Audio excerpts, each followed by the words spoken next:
Many Kengan fans are mad. The fight between Kanaragito and Lo Long ended in only 3 chapters, meaning we now know who will be fighting Gao Lang in the final of the Kengan Omega Real Champion Tournament. An arc that I'm not gonna lie has failed in many ways, but the conclusion of this fight itself was pretty cool. The only issue is we wanted much more. Something you could say about every fight we've gotten so far in this tournament and many fights previously in Kengan Omega. Going into the clash between Kanaragito and Lo Long, myself and many others were anticipating that this fight could be the best we've gotten so far in Kengan Omega, one that could reach the same caliber as some of the best from back in the Kengan Ashura Annihilation Tournament. You could even say the hype going into a clash between the King of Kengan and the King of Purgatory would be on the same tier as the fight between Kanaragito and Kuroki Gensai, the fight many recognize as the best in all of Kengan to this day,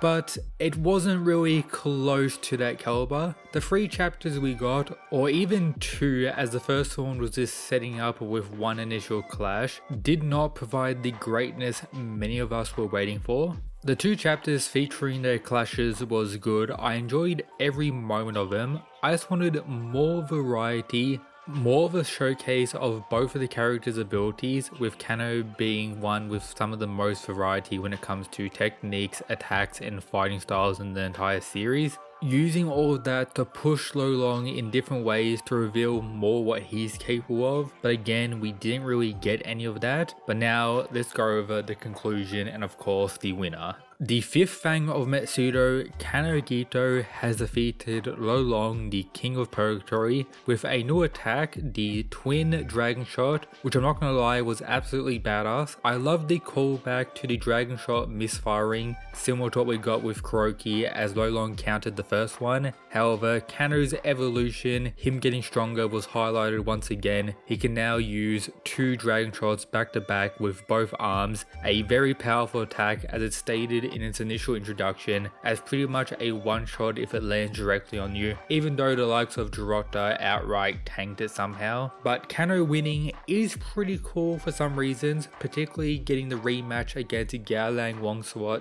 a fight from back in Kengan Ashura that to this day is probably around the top 5 or even in the top 3 when it comes to the global fandom's ranking of the best fights. One that demonstrated some of the best striking exchanges we've ever gotten, one with some of the best twists, and of course the fight that made all of us Gao Lang fans praise the Thai God of War, all the way until now where he's in the final getting a chance to get his redemption, his revenge against Kanaragito, while also recently defeating one of 2 people who defeated the Fang recently in the story, as Gao Lang defeated Jirota in round 1 of this tournament as well. Highlighting once again that Kengan is just outright better than the likes of Purgatory. The top 2 part of Purgatory are Lo Long and Jirota, confirmed many times. Lo Long's main fights against the Kengan fighters, Kano and Oma, resulted in him being defeated 2 times. Jirota lost against Jaime during the Purgatory tournament, and now he has lost against Gao Lang as well, meaning Kengan is honestly still just built different. However, we need to respect Lo Long. Yes, he has lost again, but it should be considered a high difficulty defeat.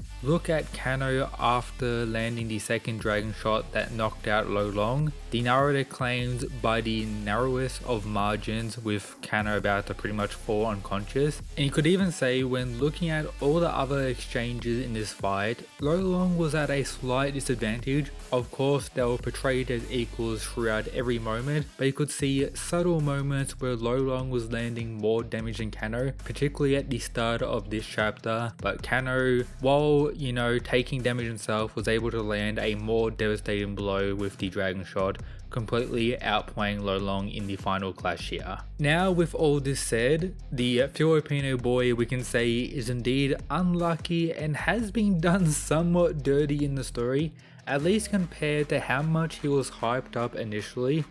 The 2 main fights against Kengan top tiers has resulted in him facing defeat, no redemption, and the fight we did get to see from him in this tournament was against a very irrelevant character that I doubt we're ever going to see again, and honestly we shouldn't, as his involvement in the tournament was amongst the worst aspects of this part of the story. Which to me does in fact mean this tournament has not lived up to its potential. It could have been the best arc we've gotten so far in Kengan Omega if we switched out some of the new fighters, as they were just done dirty regardless. If we include Wakatsuki, who we did get an update for recently that is pretty cool for the future, but as a whole this seems like a filler tournament arc similar to the Berserker Ball now. However, with all of that said, I'm still beyond excited for Gao Lang vs Kano Gito. Now I do believe Gao Lang is going to get his redemption and defeat Kano Gito in the final here, winning this entire tournament. When we compare the fight difficulty and injuries Gao Lang and Kano has sustained, the Thai God of War is pretty much in perfect condition. While Kano isn't insanely damaged, he has faced far more than Gao Lang, which may give him the edge in the final.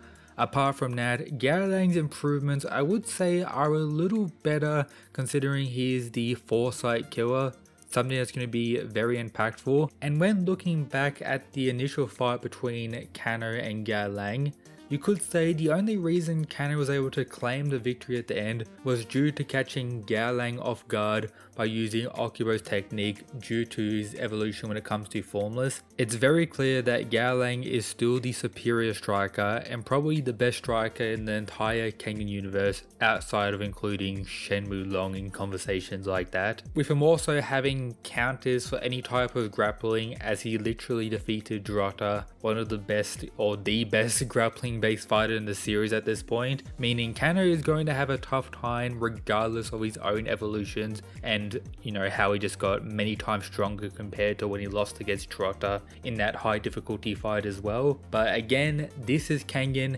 anything could really happen. Most of us thought this would be a crazy long fight that could go either way. Yes, it could have gone either way, but it was very short. Sandovich always just doing the opposite of what we think is going to happen, so who knows what could occur in the final. Maybe something like a draw, that would be pretty wild, and maybe set up another rematch for the true main tournament of Kengan Omega, the new Annihilation tournament that's being set up yet again. Something that I guess he's saving all his effort for if he's done this tournament so bad, but we can only wait and see. And to leave this video, I would say I am disappointed with this tournament. I enjoyed this fight, but again I am disappointed. Let me know your thoughts on all of this down in the comments below. Are you disappointed? Did you like the outcome? Of course, if you're a Kano fan, you probably loved it. Kano is probably my third favorite character in all of Kengan. Prediction wise, I thought Lolong was going to win, but outside of that, I still wanted much more for a battle between these two kings. And before I leave, check out the official mysterious merch inspired by Kengan and Baki for all of you Mad Lads. And of course, shout out to these members, the true Mad Lads. But that's it guys,